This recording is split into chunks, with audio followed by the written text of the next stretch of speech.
All right, let's dive in today. Sure. We're going to try to unpack Padre Sibyla from Noli Tangere. I think he's a fascinating character, and we've got a lot of great excerpts and analyses here. Some really interesting stuff focusing on Filipino history and culture and religion. Should be fun.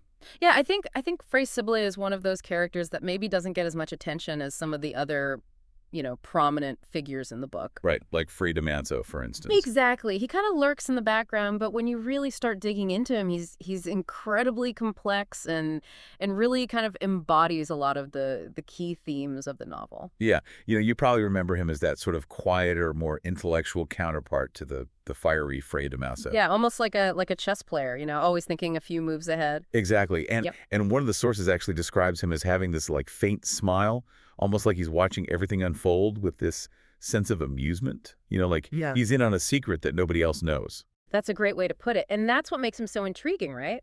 Is there more to him than meets the eye? Is he just this detached observer, or is he actually pulling the strings behind the scenes? Well, and that's what we're here to figure out. Yeah.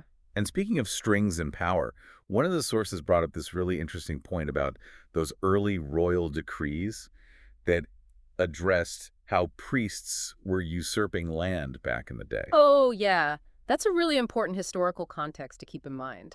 There was this constant tension between the friars and the Spanish government. Right. And it really highlights the power dynamics at play. You know, the church was a major force in the Philippines, both religiously and politically. Absolutely. And Fray Sibyla is right in the middle of all of that, navigating these complex relationships. And his actions suggest he's not just a passive observer, he's a player in this game of power. Yeah. And a very skilled player at that. Remember that scene where the lieutenant threatens Fray Damaso? Fray Sibyla just steps in so smooth and he totally de-escalates the situation. He manages to appease the lieutenant, protect Damaso, and subtly but firmly assert the church's authority. Oh, that's such a key scene. It perfectly encapsulates Fray Sibyla's approach. He understands the intricacies of power and uses his intellect and his composure to maneuver through these tricky situations. That's like he's always thinking 10 steps ahead, anticipating every possible outcome. Exactly. And it makes you wonder, what's his endgame?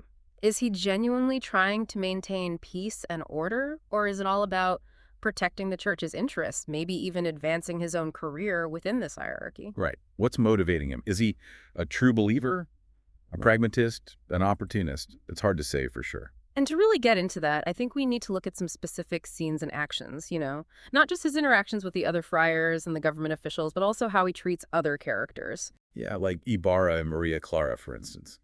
He completely ignores them during that procession, which is a really interesting detail when you contrast it with Fray Damaso's very passionate sermon. That's a great point. One of the sources suggests that this deliberate act of ignoring them might symbolize Fray Sibyla's disapproval of their relationship, or maybe their social standing, something like that. Oh, wow. That adds a whole other layer to his character. It suggests that he's not just a cunning strategist, but also someone deeply entrenched in the social and cultural norms of the time. Exactly. And to understand those norms, those complexities, we have to step back and look at the bigger picture.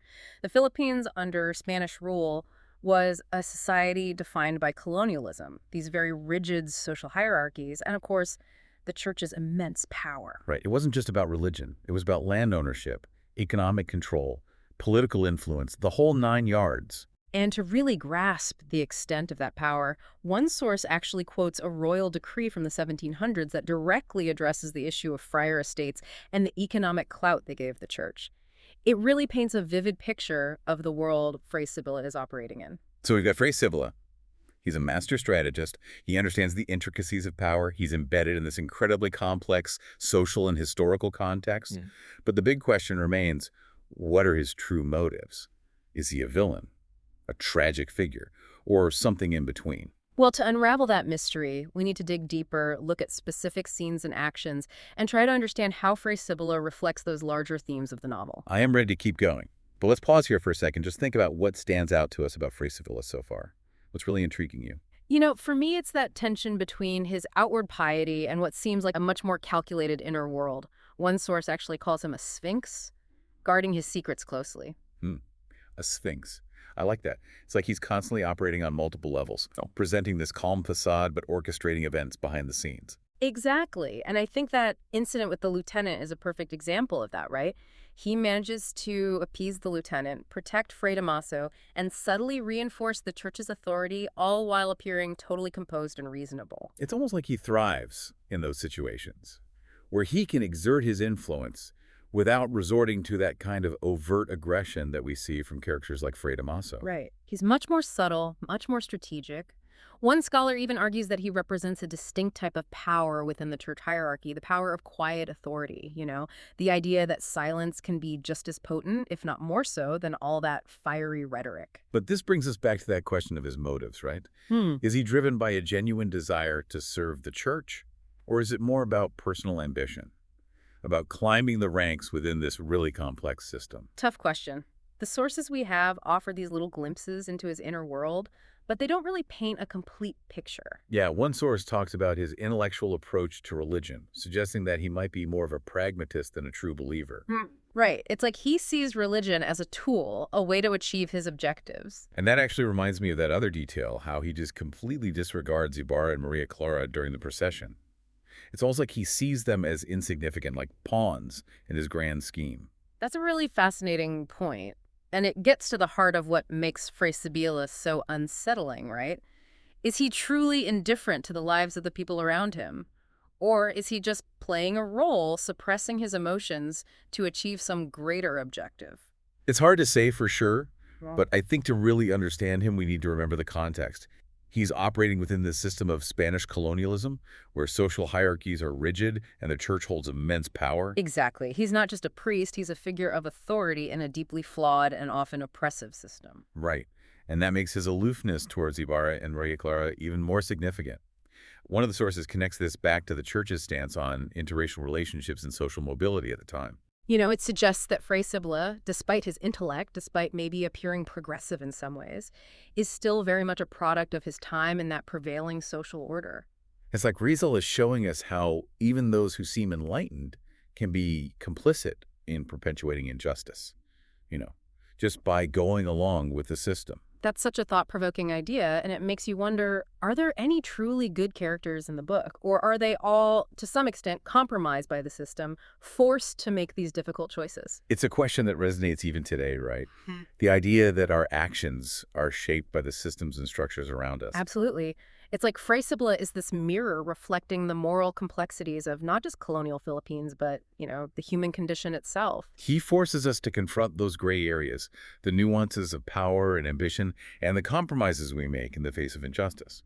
So as we move towards the end of our deep dive and we try to understand Fray Sibyla's legacy and how his character really fits into the grand scheme of the novel, what should we be keeping in mind? I think it's crucial to remember that he's not just a character in a novel, right? He's a symbol.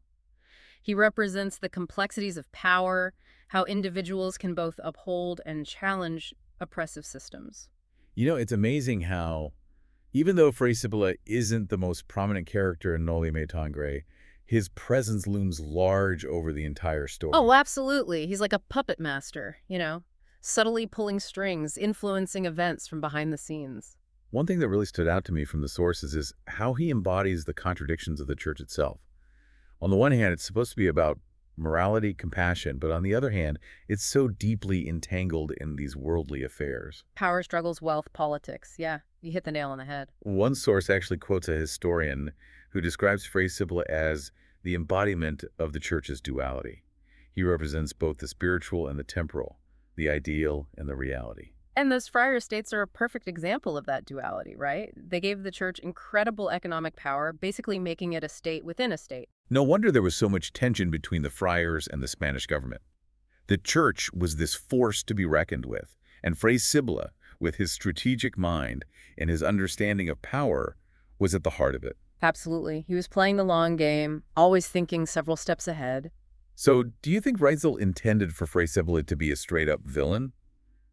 Or is he more of a tragic figure, someone who maybe started with good intentions but got corrupted by the system? That's the brilliance of Rizal's writing, right? He doesn't give us easy answers. He gives us these complex characters like Fray Sibyla and forces us to grapple with their ambiguities. And that's why Noli Me Tangere is still relevant today. Yeah. It's not just a historical novel. It's this timeless commentary on human nature. The corrupting influence of power, the compromises we make, it's all there. Exactly. It's like Rizal is holding up a mirror to society, showing us the different faces of power, and urging us to be more aware. To question authority, to recognize injustice, even when it's hidden in plain sight. So as we wrap up this deep dive into Fray Sibylla, what's your final thought for our listeners? I would just encourage everyone to think about the Fray Sibyllus in their own lives. Where do you see those subtle power dynamics at play? And how can you challenge them? Remember, silence can be just as dangerous as any act of oppression. Powerful message. Thanks for joining us on this deep dive into Fray Sibylla and Noli. Until next time, keep exploring and keep questioning. And keep diving deep. Absolutely. Yeah, for me,